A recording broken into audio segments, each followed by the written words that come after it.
Hello and welcome to the latest Luna quarterly update.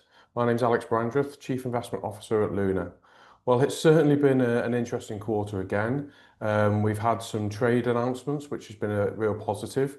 If you remember where we were in the second quarter, it was just as Donald Trump was announcing global tariffs, and that really shook global markets and in global investor sentiment. As we move through the summer months, though, we saw some agreements put into place, and that's really stabilised both global growth, global trade, and markets have bounced back significantly.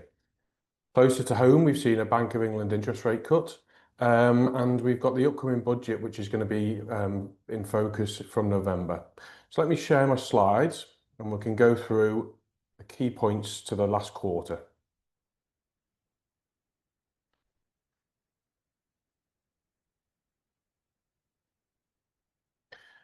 So as I touched on, the beginning of the this year has been dominated by tariffs. And on the left-hand side here, you can see tariffs going back to the 1930s, so quite a long chart.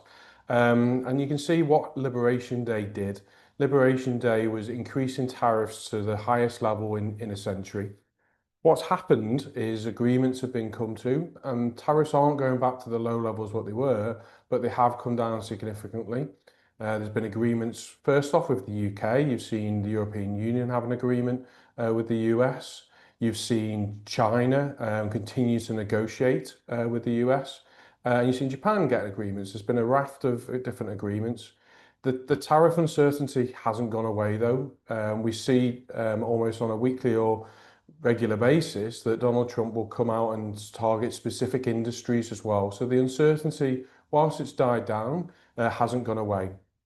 And why does this matter? I mean, on the right-hand chart, you can see import prices into the US, and you can see that they have started to tick higher.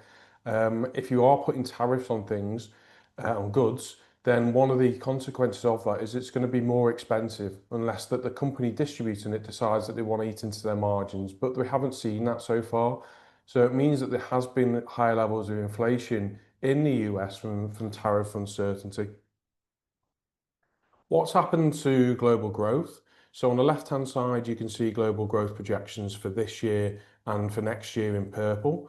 And global growth this year has slowed significantly. Coming into this year, the US was growing at an annualized rate of around 3%. And you can see there that it's just over 1.5% to 2% at the moment for this year and next year. So you have seen global US growth revised down significantly. But I suppose what's key from this chart as well is there's a lot more stability now. There's a lot more comfort. I mean, growth is not strong globally by any stretch of the imagination, but it's robust, it's positive. In the UK's case, it's around 1%. That's below trend. You'd expect the UK to go about 2% in good years. But again, it's positive. So it's not exactly all bad news, and it doesn't look like a recession is on the cards right now from the data that we're seeing. On the right-hand side, you can see purchasing manager indices. We always show these because these are surveys which are done by the S&P, and they go to businesses and they ask, well, are things getting better or worse? And you can see, as you look right to the right-hand chart of that, the US has dipped down a little bit, but all the lines, US, Europe, and the UK is still above that dotted line, which is that expansion 50 territory. So again, right now, the information that we're getting from businesses is that things aren't that bad.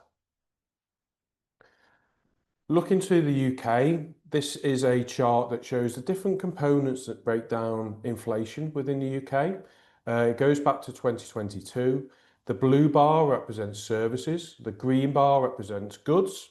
Food, alcohol, tobacco in purple, electricity and gas, and liquid fuels. Those two were the big ones when Russia invaded Ukraine because of the increase in commodity prices. And then the orange line is what all overall inflation is doing when you put all those different components together. Inflation has certainly picked up. It's at 3.8% in the UK at the moment. It's been steady for the last 2 months. It looks like it could touch 4% as we move into the final quarter of the year. That's well above the Bank of England target of 2%. And we've been saying all year that we expect an interest rate cut 1.25%. The next one would be at the Bank of England meeting in November. It's looking a bit more unlikely if that's going to be the case now because inflation's well above their target. That being said, economic growth is still pretty weak, as we touched on in the UK, at growing about 1%, and that really requires some support from the central bank by cutting interest rates. So we'll wait and see. As we move into next year, though, we do expect inflation to trend back down to the 2% target for the Bank of England, which should be supportive for them to cut interest rate further. You've seen interest rates being cut already by 1.25%. So interest rates are now at 4% in the UK, and we'd expect somewhere between 3 to 3.5% in the next year or so. So interest rates continue to come down, which is supportive for the economy. It's supportive for the economy because it makes lending cheaper, and consumers will be more willing to spend. So that's the purpose behind reducing interest rates. One of the other big developments in the quarter was the One Big Beautiful Bill, which Donald Trump has coined, which is basically a raft of tax cuts. So Donald Trump has introduced tariffs, which increase revenue into the US. And to offset that to a certain extent, he's reducing taxes. The problem is that the US are already running a massive trade deficit already. So on the left-hand side here, you can see the different components that break down and where the US spend their money. The big component being that light blue area, which is interest outlay. And with interest rates higher in the US and UK, we're spending more than of our national debt servicing that interest.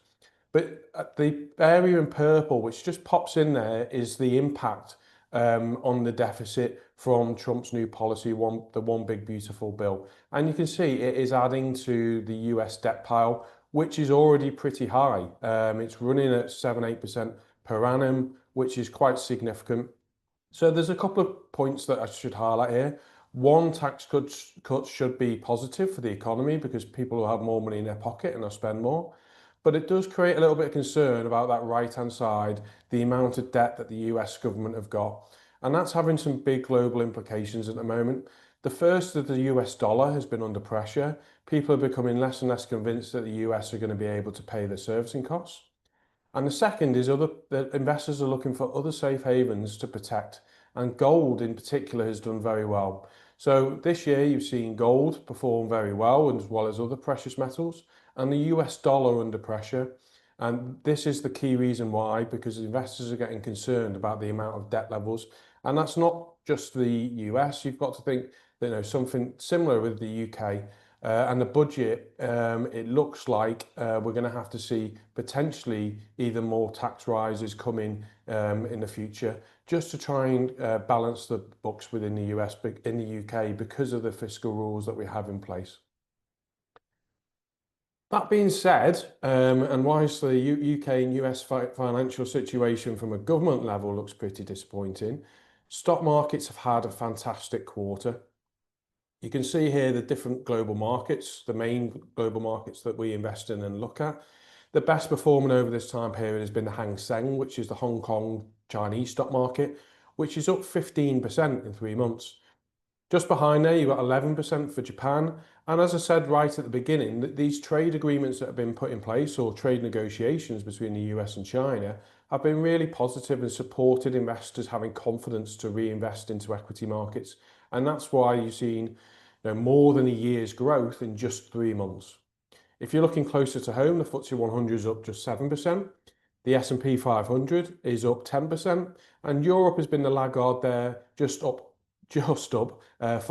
5%, which is still some pretty significant growth for a quarter. In terms of looking forward, markets are hitting all-time highs. The FTSE 100 is doing so on a regular basis. The S&P 500 and NASDAQ are doing so on a regular basis. And whilst we understand that can cause some concern, once we look, the economic growth is still robust. Inflation is going to be coming down. You're going to see central banks easing. Then we think equity markets can be supported at these high levels. And particularly from the US's perspective, these strong returns are also being supported by decent earnings growth that's coming in for businesses. So just to conclude, the UK and US economy are definitely at risk of stagnation if they're not already there, in terms of they're having higher levels of inflation. In the UK, it's because of the budget and the increased costs that are coming through. In the US, it's probably because of tariffs. But economic growth in both countries is also starting to be weaker as well. But as I said, not recessionary. The global economy has definitely slowed this year. If you look at the US, as I said, it was growing at 3% last year, and this year it looks more to be 1.5 to 2%. But we have seen a stabilisation since trade agreements have been put in place. The One Big Beautiful Bill Act looks set to support US growth, but will also add more debt to the US economy, which has significant levels of debt already.